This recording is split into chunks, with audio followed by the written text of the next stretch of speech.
Happy Easter, everyone, and happy end of April. Welcome back, Father Anthony. Hello. Happy Easter. Happy Easter How's to your everybody. Easter? Easter was great. We had a great time for Easter. A nice time to get to see everybody. That's really what's nice, that we get to see everybody. And sometimes what's also nice is that like kids are home from school and we get to see them and catch up with them on how school is going wherever they are. So it's always a fun time.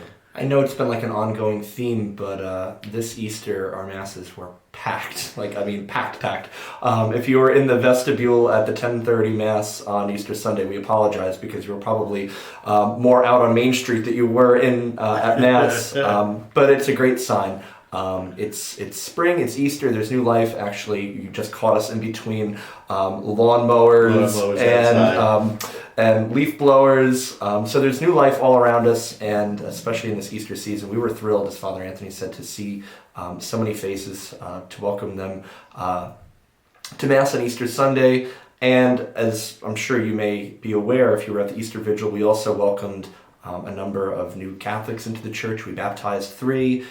We welcomed 1 into full communion in the Catholic Church. We confirmed 12, and it was really the sort of summit of our Triduum experience. We had a beautiful celebration of the sacred Triduum, Holy Thursday, Good Friday, and then we celebrated the Easter Vigil Saturday night, and of course all of our masses on Easter Sunday.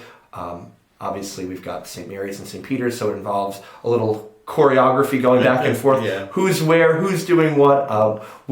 We as priests, we all couldn't be at everything, but each of us, the events that we were at, we were very moved by the beauty and the real sacredness of those days and those moments, liturgically and the celebration of each of the masses, but also whether it be Stations of the Cross, our Passion concert here, the children did stations up at St. Peter's, and the youth group up there had something. We had about 160, I think they said, up at St. Peter's for the children's station. Yeah, it was beautiful. I presided at that. It was really a great moment. So we hope that all of you had the opportunity to immerse yourself into part or all of the Triduum. And if you did, you don't need me to tell you how moving it is, and I hope that you're still experiencing the joy of the Easter season, because we're still in Easter. And I think we can, in our kind of American culture, we can say, okay, Easter was, Sunday, April, whatever, the 9th, I guess. And then, okay, you go to Mass, you have your thing, you get dressed up nicely, you have family over, and then that's it, like Easter's over. And in fact, I was saying to folks, I made a point of mentioning it, and it's the same with Christmas. When we're in the octave of Easter, which is those 8 days after Easter Sunday, it's still Easter Sunday. So it could be Tuesday after Easter, but liturgically it's still Easter Sunday. And even the language of the church asks us to reference it as today, Jesus has risen from the dead.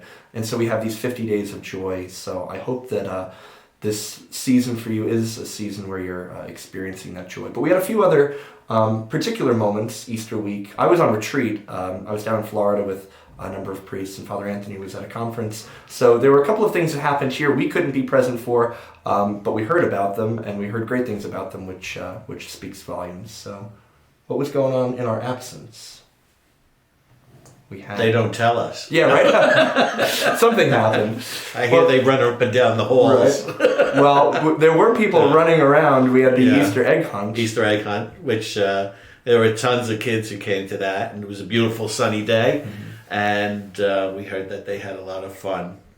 I always remember in my other parish of St. Barnabas in Belmore, the front lawn of the rectory, which was on the main street there, they would be covered with eggs and covered with kids and always running around. So maybe I'll get to see that next year. I went to a conference in a Catholic school conference down in Dallas, and there's a story about that too. There's always a story with me. But anyway, but I had a good time, got to a lot of information for, especially with Catholic identity for our school, and got to meet a whole bunch of people. Some from here on Long Island as well. But so maybe next year hopefully next year I'll get to this. And then there's a Easter break bingo. That had a good turnout. from what we hear. Yeah, I know if you were on Long Island the week after Easter, the weather was like insanely beautiful. I mentioned I was in Florida, but it happened to rain the whole time I was there. You probably saw the news about Fort Lauderdale Airport being flooded. That was me. I flew out of that airport Friday. Yeah, Father Anthony had a bad experience with that. But because of that, we had a good turnout. Obviously, it was break, so people were probably spending time outside. But even that factored in and considered the folks that did turn out to intentionally be here to support us, to support the parish was greatly appreciated. Divine Mercy Sunday. I wasn't here for that either. I was for the Sunday, but I wasn't there for the praying of the chaplet.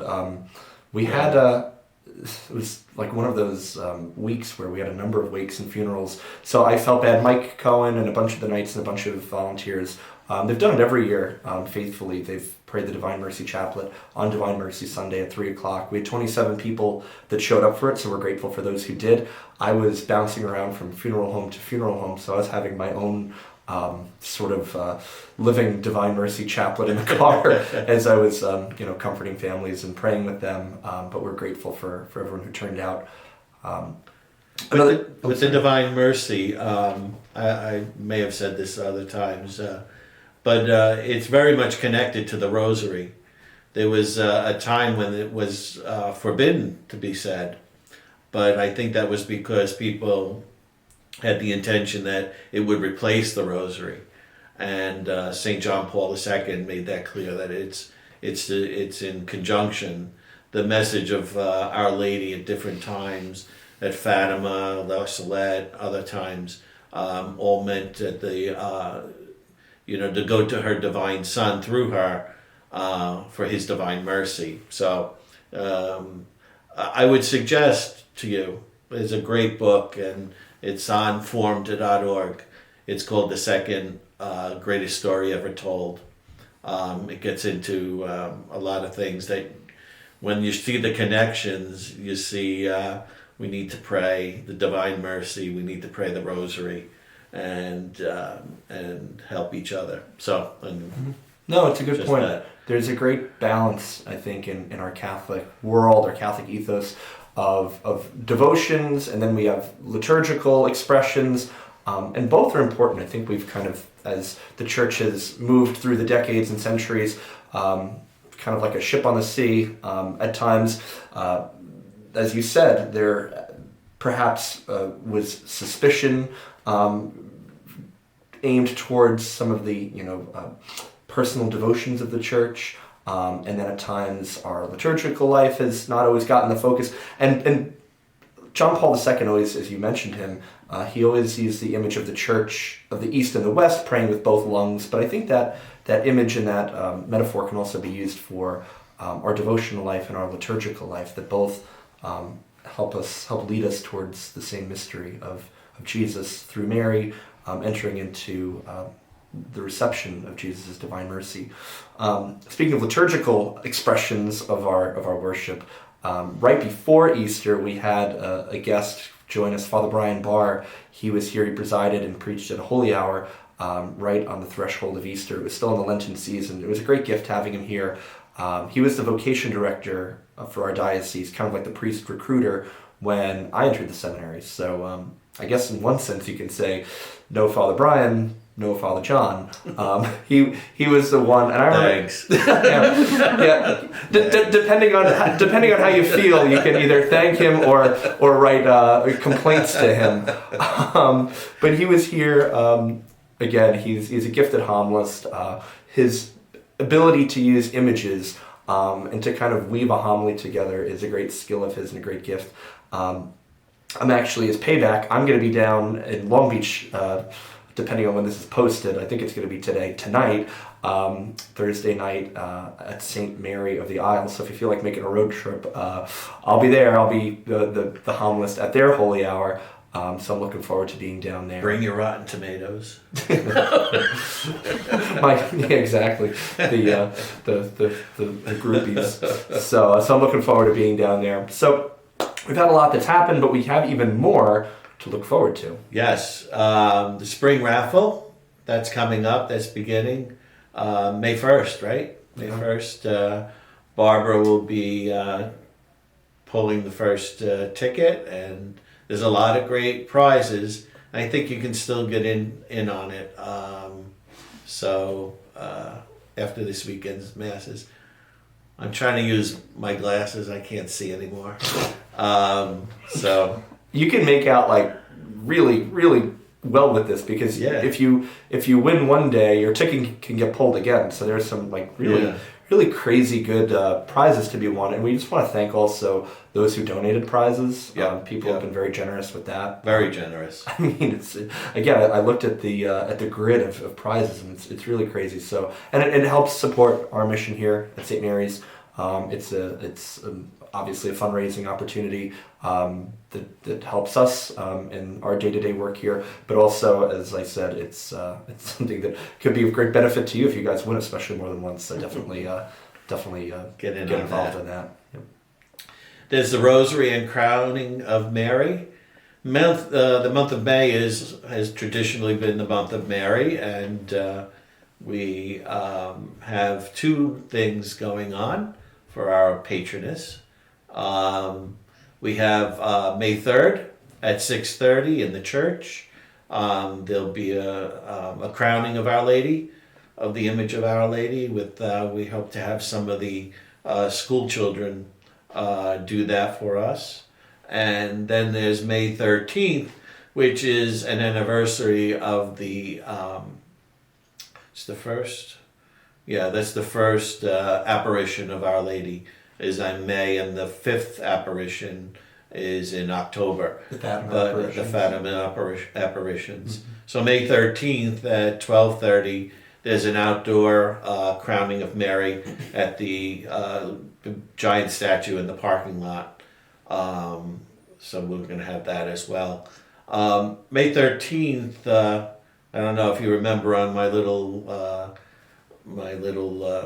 cameo when I was in Rome, was also the day that John Paul II was shot.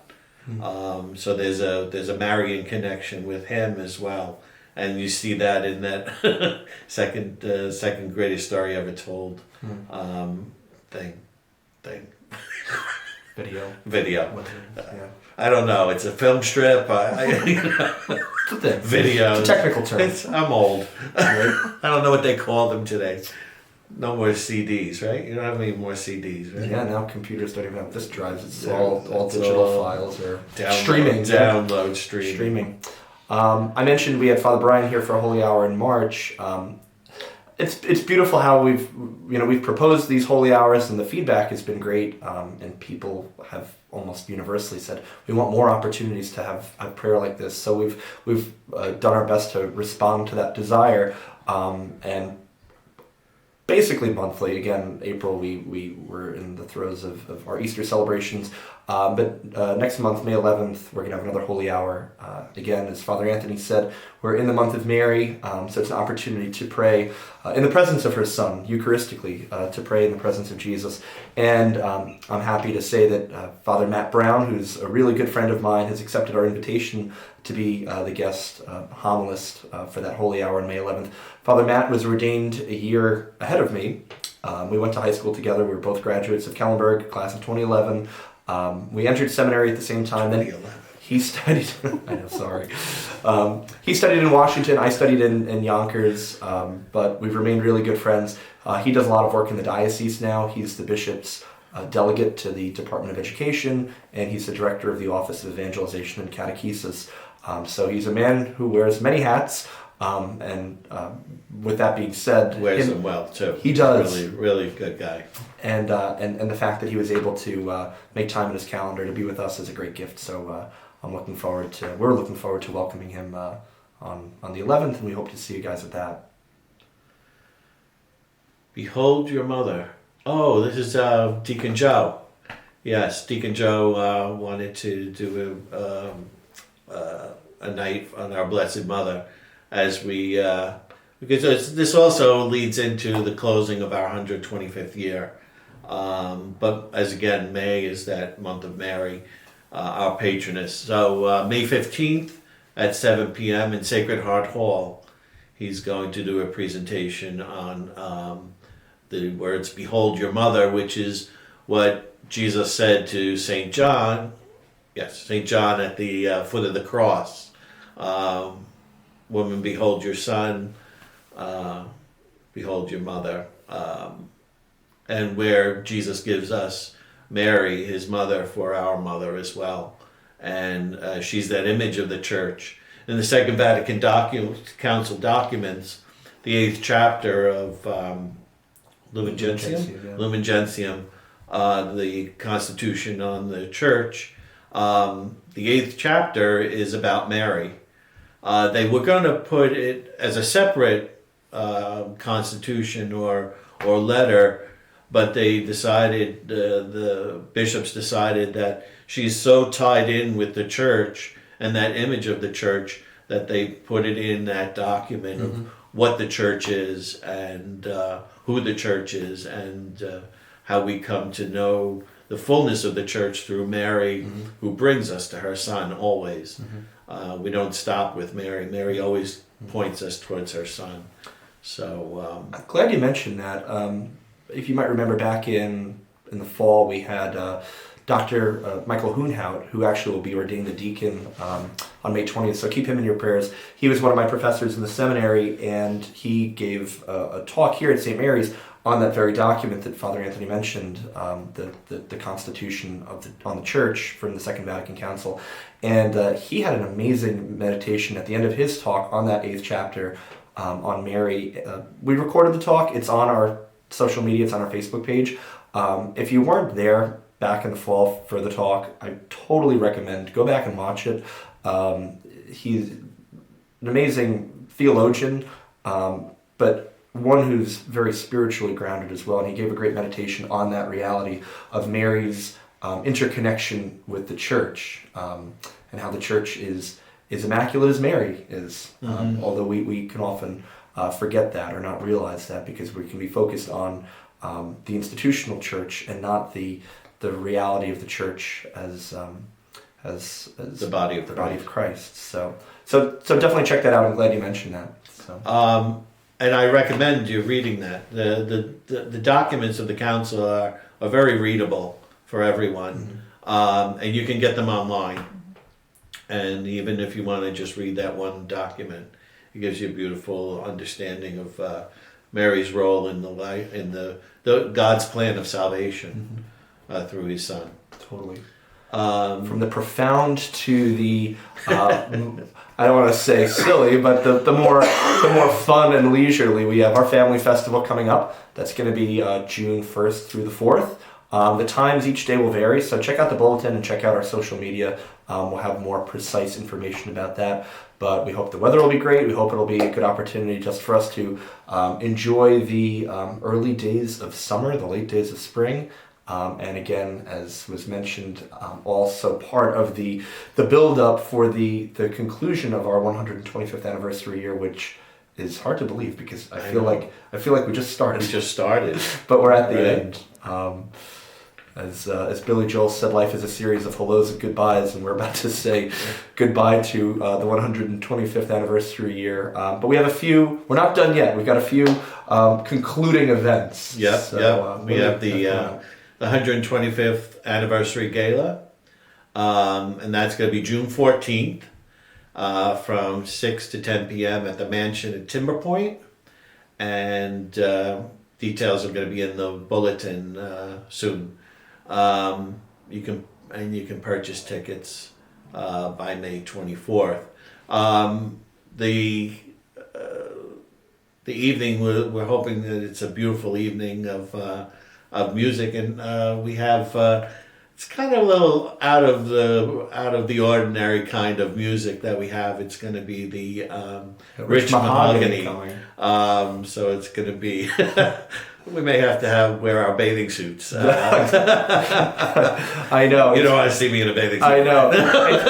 It's not quite the Kismet Inn or Atlantique, but they're a lot of fun. They played they played the Grand Marshal Ball back in March. I wasn't able to be at it, but everyone was raving that it was a great time. It was a lot of fun. And this night's going to be a lot of fun as well. We encourage you to secure your tables and your tickets early, because we already know there's a lot of interest. A lot of people have been asking me about the dates. We've sent out the mailing with the opportunity to sign up for it, to get your tickets, and details are also in the bulletin. Yep. So people, if you don't get an invitation in the mail, it's in the bulletin, so you'll have an opportunity to do that as well. Yeah, it'll be a It fun was night. funny. I was trying to figure out, okay, what are we going to do for music? Do we want a band? Do we want an orchestra? Do we want this? Do we want that? And Father John says, "How about Rich Mahogany?" And I says, "Oh, that would be great." And he went. I am. They said yes. I am the chaplain. I guess one of my unofficial hats that I wear is I can put this on my resume that I'm the chaplain of Rich Mahogany. So shout out to Pete Kletchka. I shot him a text, and he very graciously accepted our invitation to provide the entertainment. So it's gonna be a lot of fun. They're great. Yeah. They're super talented. But more than just the music, just the opportunity to be with one another, to celebrate our parish. Just to celebrate the many gifts that God has given us over these 125 years, and to look forward to the future. And then to close out the year, we'll have a closing mass. We had an opening mass with Bishop Coyle back when was that? Last June 20-something, right? Yeah. Wow. Feels like yesterday. So anyway, we're going to have a closing mass Sunday at the noon mass, and we've moved the noon mass into the church, but it's going to be in the auditorium because we hope to have a lot of people come to that. We had Bishop Parish scheduled for that, but I got a message the other day, and I had a feeling this would happen because June is the month where the bishops usually get together. The USCCB, the Conference of Bishops, have their semi-annual meeting, and we said, let's give it a try, and he said yes, and then the date for the conference came out, and we realized we can't have him, and also Bishop Coyle said that he has to go to the conference as well. Bishop Barris is on several different committees for the USCCB, so he usually goes down a few days early to meet with his confreres and things like that. So he's got a big role down there. So we understand, but we're going to still have our mass. It's his loss. It's his loss. He's going to be missing out. I'm glad you mentioned. You good? I'm okay. I'm glad you mentioned the and now the pastor won't be there. I'm glad you mentioned the noon mass situation. So obviously on June 25th, the mass will be in the auditorium because we're anticipating a lot of folks. The move to the church went very smoothly, and we've heard really nothing but positive feedback from that. We have a beautiful church. There was that one crabby lady. No. everyone was positive. There's always a crabby lady. I know there was Easter required a bit of flexibility. Palm Sunday and Easter Sunday, we had to tweak the schedule. But just a heads up, if you're part of the noon mass crowd on Mother's Day weekend. So that is May 14th. The noon mass is going to be back in the auditorium, and that is because there was a wedding that we scheduled like a year ago. Oh, that's right. And we had it we scheduled it for the church because back then the noon mass is in the auditorium, so I figured it wouldn't be a conflict. Well, it turns out now it is, but they've already booked the wedding and everything, so we can't move that. We could all go to the wedding. You could. Bring a nice gift. You're all welcome to the wedding. They're a lovely couple. Could you imagine? A receiving line down Main Street. They're a lovely couple. I'm sure they wouldn't mind the company at the wedding. Or the collection. Exactly. So just a heads up that the noon mass on that day will be in the auditorium. So that was quite a boatload. Yeah. but Yeah. we're looking forward to all the good stuff we have forward. Yeah. We're grateful for all the fun we've had over these past couple of months. Yeah. Blessed Easter. Yeah. Yeah. We're still celebrating Easter. Yeah, it's really good. Everything's going along. All right. Well, we look forward to seeing you at our upcoming events. And again, as Father Anthony said, we wish you a blessed continuation of your Easter. God bless. God bless everyone.